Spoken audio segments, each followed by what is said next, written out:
Hi, I'm Omer from OD Guitars, and I'm gonna teach you something today. And today we're going to talk about nuts. Not these nuts, you perverts. A guitar nut. Okay, so this is probably the second most important thing in a guitar. You know what? I don't want to categorize it as a second or the most important thing in a guitar. It's three of the things that are probably the most important parts of the guitar is the nut, it's the neck, and the bridge. The thing that connects between the strings and let them vibrate and allow the pickup collect the energy and transfer it, turn it into a sound. So why is it so important? Because this is the last or the first place where the strings acts as a vibrating, energy collecting material, I should call it. Transfers this vibration of the string into the pickups. And if the nut has problems, then all of the guitar, everything after the nut will suffer. There are a few things in this item that can go wrong. And I think the most important thing is the material. So this is a bone nut, and it's made of a real bone, which was taken from an animal that died naturally, so don't worry about it. And there are other different materials, like tusk by Graphtec, which is a composite, some sort of a composite material. There's carbon fiber, there is brass, aluminum, which is the shittiest material ever to make a nut from, or a bridge, stainless steel, and so on and so forth. I think a lot of people tried out over the years different materials in order to create a nut. So the material would be the first thing we want to check. I first realized how much the material makes a difference when I tried different materials to make nut from. I was playing the guitar, and since it was on the same guitar, the replacements of the material, so I can definitely tell you, when I tried the wrong material, which was, I think it was some sort of a plastic composite, and another one was brass, and I couldn't get the guitar to ring right. It was dead notes, it was ringing so bad, and I started playing with different materials, replacing materials, trying the tusk nut, trying the wooden nut. Even though I knew it was a bad idea, I wanted to see how it sounds. I tried the brass, which was okay, but still it didn't perform. And then I put the bone nut, and the difference in sound was tremendous. I mean, that was the difference for me. That was the thing that for me that and with emphasis of, it doesn't apply to anyone. I liked it personally. Maybe someone else would like different material. I like bone. It sounds the clearest. It does not color the sound in any way. It does not kill the vibration from the strings.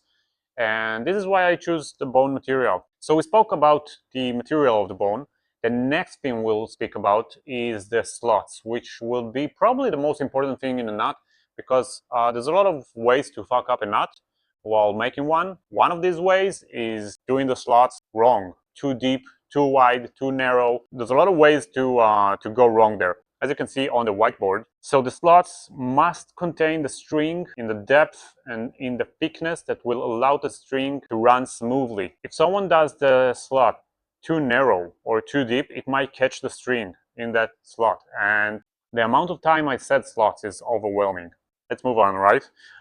So the groove, if it's too narrow or too deep, it might catch the string, and once you bend a string or using a tremolo or just tuning the string, it might catch in that groove. It won't get back to its original place, which means the guitar won't keep tune. And a lot of people who saying my guitar is not keeping tuning right, problems with it, most of it comes from the nut, grooves that are not set right. One thing is to make the groove correctly so it matches the strings you're putting there. Even if you decide someday to change the strings to a different gauge, obviously you'll need to groove the nut again, make it receive the new strings. If you can't, you need to replace the nut. Most of the problems in a guitar will come from here. The next thing would be when the nut is straight and doesn't have any angle, any sharp one point of resting the string, then actually you got a lot of surface that touches the string, and again it might catch the string. We want only one point at each side that touches the string. one point at the nut and one point at the bridge.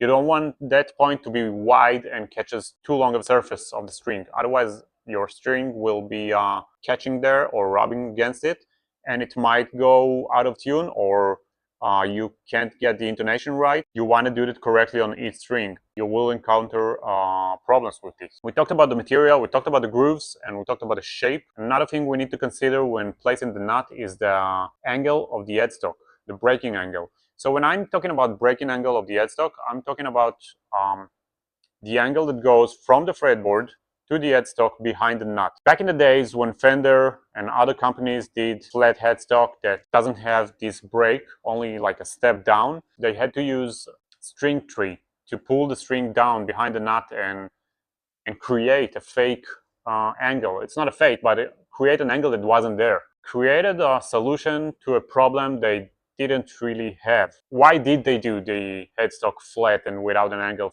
to begin with? Well, as a factory and manufacturing reasons, as a business model, when you do the angle in a headstock, this is where you lose material, a lot of it, and the process starts to turn difficult. If you ever built a guitar, you know that it's really hard to plan the neck and plan the headstock angle. When trying to build a lot of guitars per month, you need to eliminate as much as you can from the process and the processing time. They had the waste of the wood, they have the waste of time for manufacturing and complications.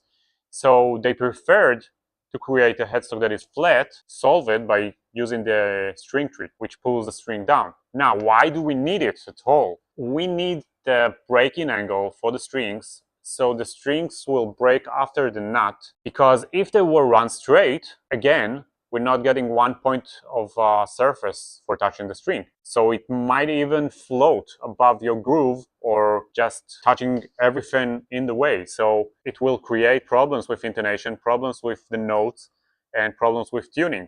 We want this first surface of touch to be pointy, to be not sharp, one point, not sharp, smooth as possible, actually being a start point for the string. This is basically all you gotta know about the nut. Now I'm going to go a little bit deeper into making these, how to make it more accurate. Now, for those of you who are not a professional and not building guitars, if your guitar is going out of tune or have problems in tuning stability, which is the same thing, then I would probably go and check the nut first. Easy way to do it at home by hand with no tools is probably to take the string and put some sandpaper on it and run the string through so it sands its own location there.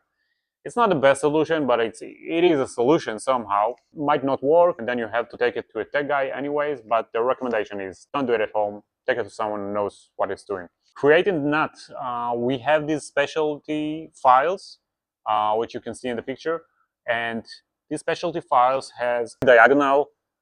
They shape this way that it's like a triangle, but it's not sharp, it's round at the base, and each file has a different gauge that matches the strings. Usually for extended range we got some other stuff. It covers most of it, and you want to groove the nut in an angle. Again, you're creating just 1 point for the string and not a whole surface there. This is where it gets complicated. How deep do you do it? And there are certain ways to do so. There are tools to do it pretty not easily, but doing it like the safe way. But the best thing is experience, and do as much as you can of these, and then you learn how deep you can have it. Eventually, if your nut has like really deep slots in it, then you'll have to shave off the top of the nut. And I'm doing this because we need a radius that matches the fretboard. You don't want the groove to be too deep, because then the string intended to sit there is going to sit above the lowest point, because it becomes narrow toward the end and the string might not